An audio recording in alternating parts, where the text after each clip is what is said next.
मायावती है दलित राजनीति का सबसे बड़ा चेहरा। मायावती क्या हो रही है सियासी रूप से कमजोर? क्या दलित वोट बैंक एक मुश्त रहना मायावती के लिए है एक चुनौती? अकेले चुनाव लड़ बड़ा संदेश देने की तैयारी में है मायावती। चलिए दोस्तों, इन सारी खबरों को बड़े विस्तार से जानते हैं और आप लोगों से विनम्र निवेदन है, चैनल को सब्सक्राइब करें, बेल आइकन जरूर दबाएं क्योंकि मेरे आने वाली वीडियो का लिंक सबसे पहले आपको मिलेगा। चलिए आगे बढ़ते हैं। दलित राजनीति का सबसे बड़ा चेहरा माने जाने वाली मायावती पिछले कुछ सालों से सियासी रूप से कमजोर दिखाई दे रही हैं। जिस उत्तर प्रदेश में 2007 में बहुजन समाज पार्टी ने पूर्ण बहुमत की सरकार बनाई थी, अब अपना दलित वोट बैंक भी एक मुश्त रखना चुनौती बन गया है। 2024 के रण में मायावती का हाथी अकेले ही आगे बढ़ने जा रहा है। किसी के साथ कोई गठबंधन नहीं हुआ है। कांग्रेस की तमाम कोशिशें फेल हुई हैं। अब बसपा ने अकेले चुनाव लड़ने का ऐलान तो कर ही दिया है, लेकिन अभी तक आधे में भी ज्यादा सीटों पर उम्मीदवार घोषित नहीं हो पाए हैं। तो वहीं मायावती, जो हमेशा से ही सबसे पहले प्रत्याशी घोषित करने को लेकर जानी जाती थी, इस बार वह पिछड़ गई हैं। यूपी की 80 सीटों में से सिर्फ 36 सीटों पर ही प्रत्याशी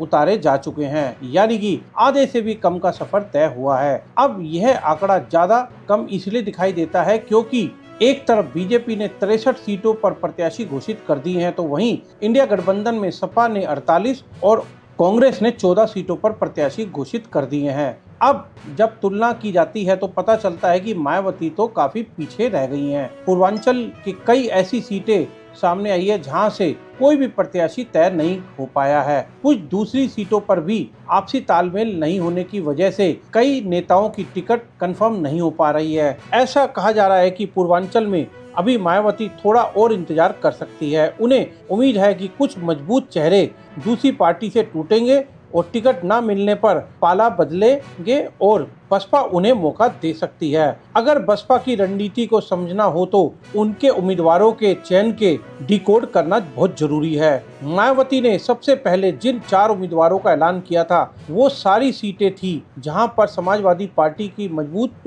उपस्थिति है। कहना चाहिए कि वर्तमान में इंडिया गठबंधन की तो लाइफलाइन है। ये सीट मुरादाबाद, अमरोहा, सहारनपुर और कन्नौज, इन चारों ही सीटों पर बसपा ने मुस्लिम प्रत्याशी उतारकर जमीन पर समीकरण बदल दिए हैं। और कौन भूल सकता है कि आजमगढ़ का उपचुनाव, जिसमें बसपा के उम्मीदवार गुड्डू जमाली ने बीजेपी प्रत्याशी की जीत की पटकथा लिख दी थी। अब मायावती का जनाधार तो सिकुड़ ही रहा है, लेकिन फिर भी वे अकेले ही चुनाव लड़ने की अड़ी हुई हैं। राजनीतिक जानकार इसे एक तरफा बसपा के लिए नुकसानदायक माना जाता है, तो दूसरी तरफ नैरेटिव बिल्डिंग करने के लिए भी अभी भी मायावती के फायदे का सौदा समझते हैं। असल में दलित नेता के रूप में मायावती ने खुद को स्थापित कर रखा है। ऐसे में गठबंधन ना कर वे इस वोट बैंक पर साफ संदेश दे सकती हैं कि वे उनकी अपनी नेता हैं और सारा वोट उनके पास ही जाना चाहिए।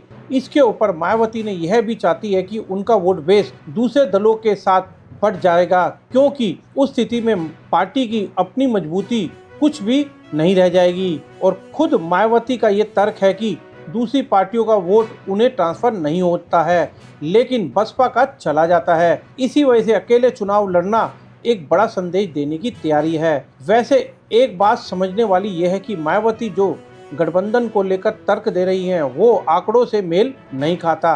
बसपा प्रमुख जरूर मानती है कि गठबंधन कर उन्हें नुकसान हुआ है, लेकिन चुनावी नतीजे बताते हैं कि बसपा के लिए तो फायदे का सौदा ही हमेशा रहा है।